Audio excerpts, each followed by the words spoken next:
Hello, I'm Doug Bolton, filling in for Brian Patrick. Welcome to Fifth Third Business Beat for Friday, July 10th, 2009. On the front page of the Business Courier this week, Procter & Gamble and its word-of-mouth website. VocalPoint.com is a key marketing tool for the consumer products giant. P&G launched VocalPoint in 2001 as the teen-oriented site Tremor, but now it's an online community of mothers who offer insight on products. Consumers got this in the mail. It contained a sample of a free Venus Embrace razor with some messaging about what the product is, also some coupons for them to share the razor with their friends, and then we invited them online to come online and tell us what they thought. In about 8 weeks, we had over 30,000 women come online and tell us what they thought about the Venus Embrace razor. Hahn says the response to the razor was overwhelmingly positive, and P&G says more than 95% of the comments posted through the site are positive as well. Company outings aren't in a lot of budgets anymore, but for those who still have some money to spend, there's an attraction in northern Kentucky that would love to have you visit. The Florence Freedom is pitching its affordable night of fun to companies. The organization wants businesses to consider sponsoring an outing at the ballpark for their employees. Those in charge of the Frontier League team say the prices are low, there are on-field contests, entertainment between innings, and employees are able to sit together during the whole game.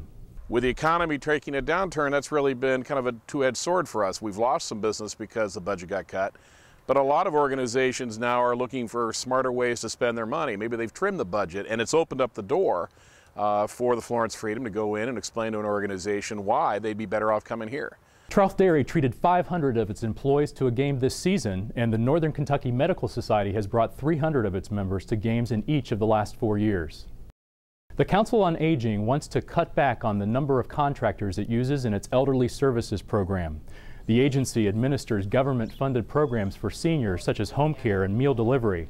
For 89-year-old Paul, the help around the house helps him continue to live in his home. There's a lady that comes and takes care of the house cleaning. She changed my bed, wash, everything, and things like that. The council contracts with about 40 agencies, but over the next 2 to 3 years, that number will be cut. We find ourselves with multiple providers going into the same senior high-rise building. And so, we're thinking that could be improved. The agency is taking a look at its service area to figure out where its clients live, what type and how many hours of service they receive, and where there is an overlap of providers. When Xavier University opened the Cintas Center in 2000, everything in it was state-of-the-art. But with technology changing as fast as it has, the university says it's time to upgrade its scoreboard. A new $2 million scoreboard will help the school boost its revenue. Xavier's marketing partner, Learfield Sports, will pay the cost. It gets to keep a big chunk of the revenue it brings in from selling ads and sponsorships using the new scoreboard. A contract has not yet been signed with a vendor. The new center hung scoreboard will be an open architecture system. There'll be a video board on each, a main video board on each side that'll be much higher resolution than what we have today. There'll be less fixed digit scoring, so everything will be flexible and programmable. An LED ribbon board will replace these signs located around the arena's main seating section. The new scoreboard will be installed next summer in time for the 2010-2011 season. Back to the front page now in a story about problems at Sorta, the parent company of Cincinnati's Metro bus system. Dan Monk wrote the story. There's more than one issue, it seems. But let's start with a contract problem for CEO Marilyn Shazer. Dan, what happened there? Well, Shazer is an employee of a company that has a 5-year contract to manage the Metro system on Sorta's behalf. And Marilyn Shazer wants to work directly for Sorta. And in order to do that, Veolia Transportation would have to withdraw from the picture. Marilyn Shazer has a clause in her contract that says she can't compete against Veolia. So Sorta is trying to get Veolia to waive that restriction. And at this point, they're apart on how much that would cost to buy out that clause in her contract. The latest offer from Sorta was $100,000. And at last report, Veolia was asking for $225,000. Could this be resolved soon? It could be. There's a special meeting planned for July 14th where the Sorta board is likely to discuss this in executive session. They were unable to resolve it prior to the contract's expiration. It was scheduled to expire on June 30th, so they renewed the contract for 2 months, and they're still working on a resolution. One of the big problems is that they have a budget crisis. They're facing a deficit of up to $14 million by the end of next year, so they don't have a lot of money to spend on buying out contracts. Now, despite the budget problems, SORTA is also hiring lobbyists. What's that all about? Well, some of the board members are less content than they have been in the past because they're finding out some things about how SORTA is spending its money. And one example is lobbying contracts. They've hired since last September 2 different lobbying firms, and they're paying them about $22,000 a month.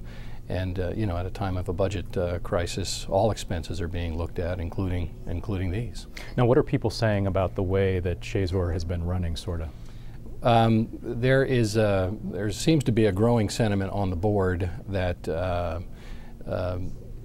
that Metro has kind of lost touch with its customers.